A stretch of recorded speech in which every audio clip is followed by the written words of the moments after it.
For most people, I know it's Teen Wolf, where they know Dylan O'Brien, or maybe The Maze Runner.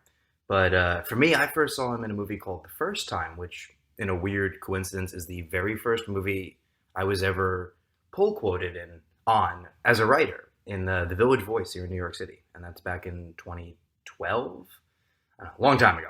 In any event, I've always been interested in him as an actor, and whether it's popping up in Deepwater Horizon or the incredibly underrated Love and Monsters a couple of years ago, he's a quality young actor, and he gets a really interesting, really different role than we've seen from him before in The Outfit, which is coming out this week, and this is one of several interviews we have with the cast and filmmaking crew of The Outfit.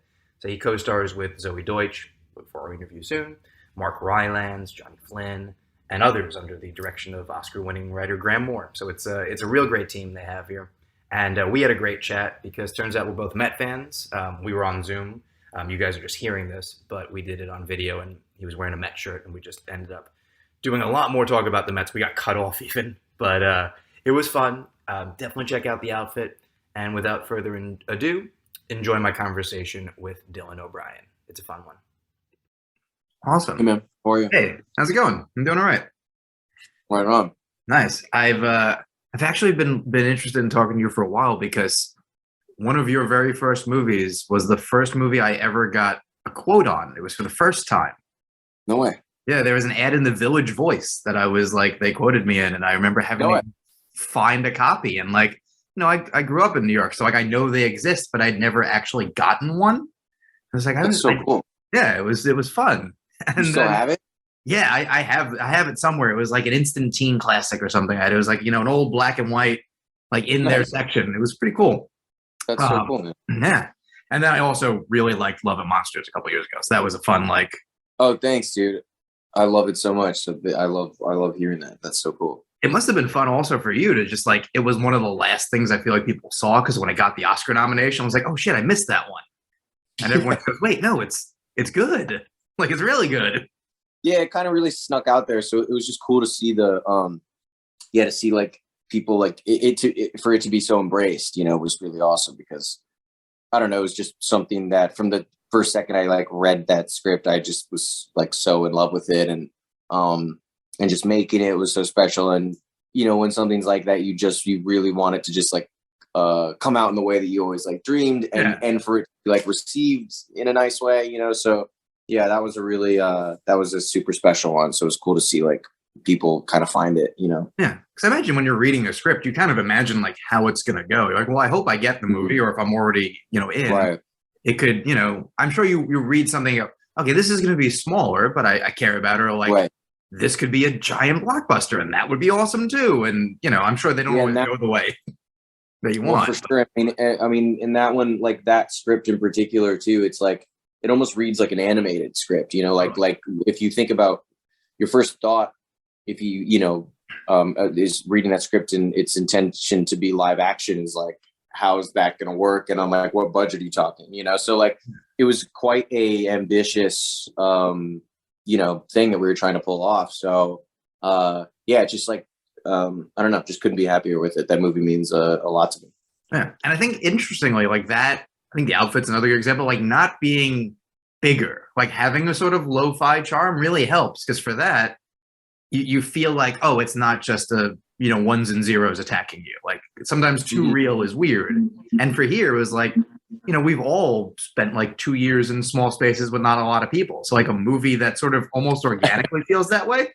You're like, right. Even if it was a movie, like whether it was shot during COVID or not, right. It doesn't matter. Because you would think that it was written because of COVID. Exactly. Even though it's and it just weirdly wasn't. Yeah.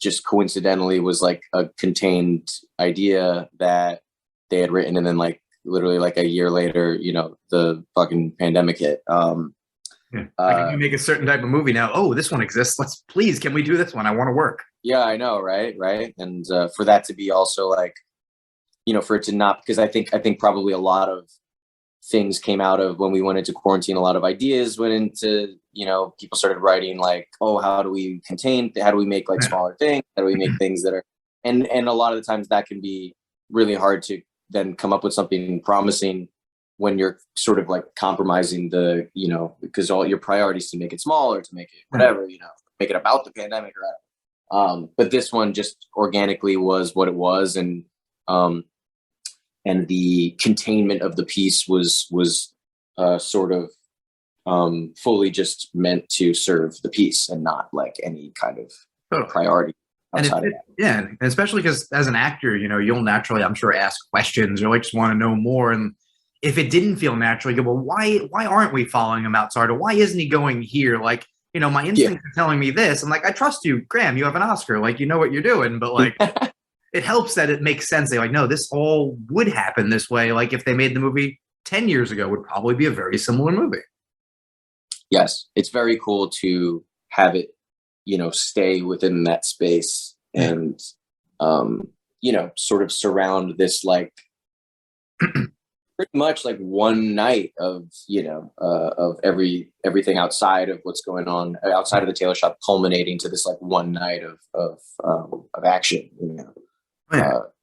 And just you get so much without seeing it. It's like you hear about what's going on, and that it fits. Don't need to see everything, you know. Yeah. And that's like one of my favorite things about movies. I mean, and you know, like it's the you know the medium is supposed to ultimately serve like, you know, telling a story visually, right? And but we don't always need to be told things. We don't always need to see things, you know. And yeah, it's really cool. Or even just like in the look of the character. Like I was talking to Zoe yesterday, and how cool it was that nobody looks like they're playing dress up. Like that's the worst thing that can happen in that movie. Is like everyone just looks like it's a costume movie. But at the same time, like your character especially is kind of doing that because he wants to be seen as a guy, and it feels like I'm a Met fan, and like I'm going to Mets fantasy camp in November, and I'm gonna look like I'm pretending to be a baseball player. Like that's kind of what the character looks like. He's pretending to be his dad, sort of. I can't believe you're going to fantasy camp. First of all, second of all, I saw that. It popped into my mind. That and like, goddamn, no baseball, dude. Fuck Manfred. But yeah, that's a really good point. That's a really good point about the costume design.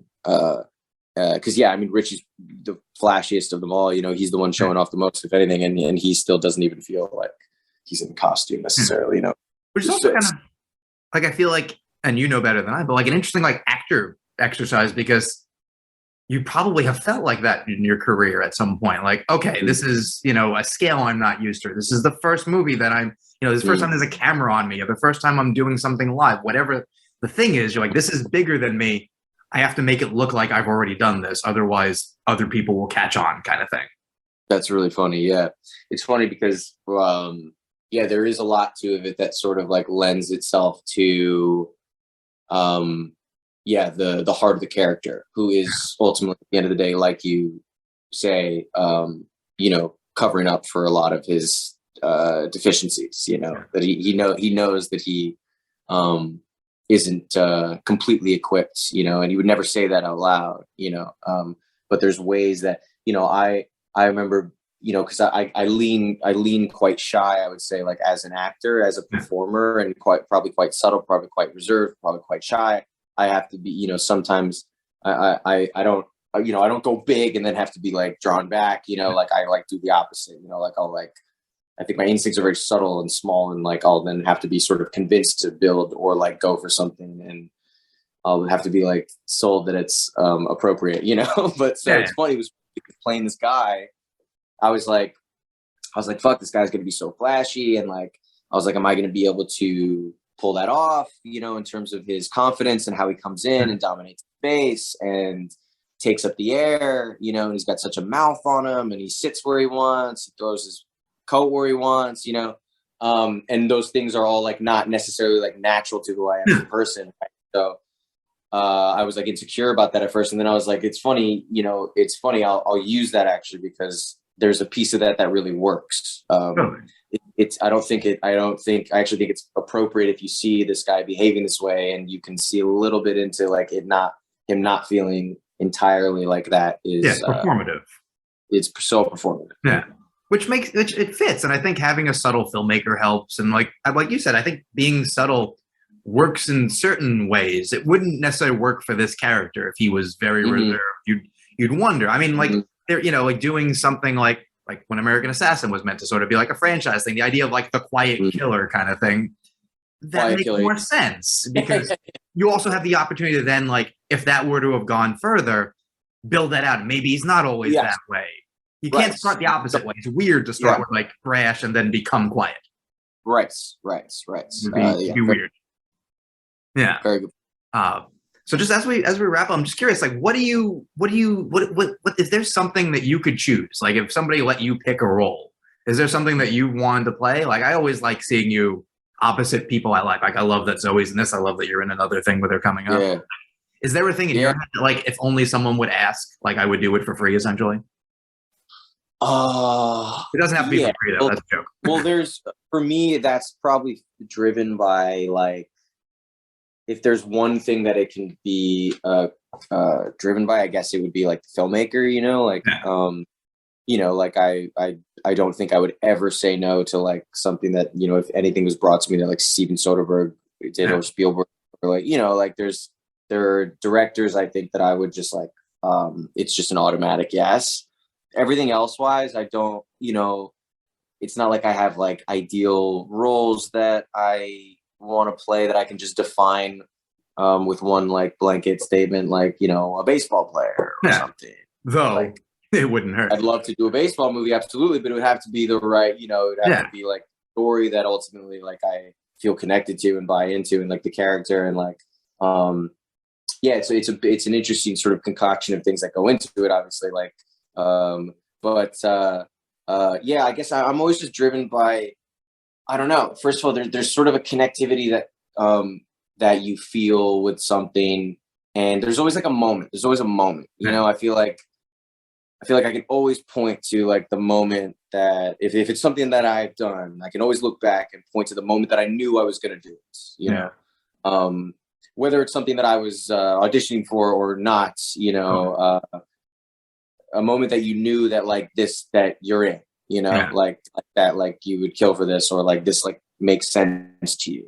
So there's kind of that intangible thing, and then there's like things surrounding it, like again, like the filmmaker, the kind of, if it's something like different that's like enticing to you, that challenges you, that you haven't gotten to do yet, which is always like really important for me. Like it's not exciting to the idea of doing something like the same thing all year or the same thing for a decade is not like, it just isn't exciting to me. It's not ideally like how I would like to approach my career, so as much as I can differentiate and dip my toe into different roles and different worlds and different genres, it's like that's what it's all about, so I don't know, it's all just that's a very roundabout way of explaining. It works. I dig it. But yeah, like, congratulations on this, because I like seeing you and stuff like this. And I mean, who knows? Maybe I'll be able to see you at a baseball game if this ever works out. This is the second year I've had season tickets, and the first was the pandemic. I think it's me. You got to be kidding me! Oh my! I think it might be me at this point.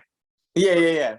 Give your fucking tickets back. I know. I should just be like, stop, and they'll immediately come to a deal. But oh my fingers crossed. I know. Like we have Scherzer. Do you even remember? Like I just was telling someone that. We have a guy who's like 38 and great, and we're wasting a year of it. It's very Mets. It's very Mets. Dude, yeah, awesome. Great talking to you, Joey. My pleasure.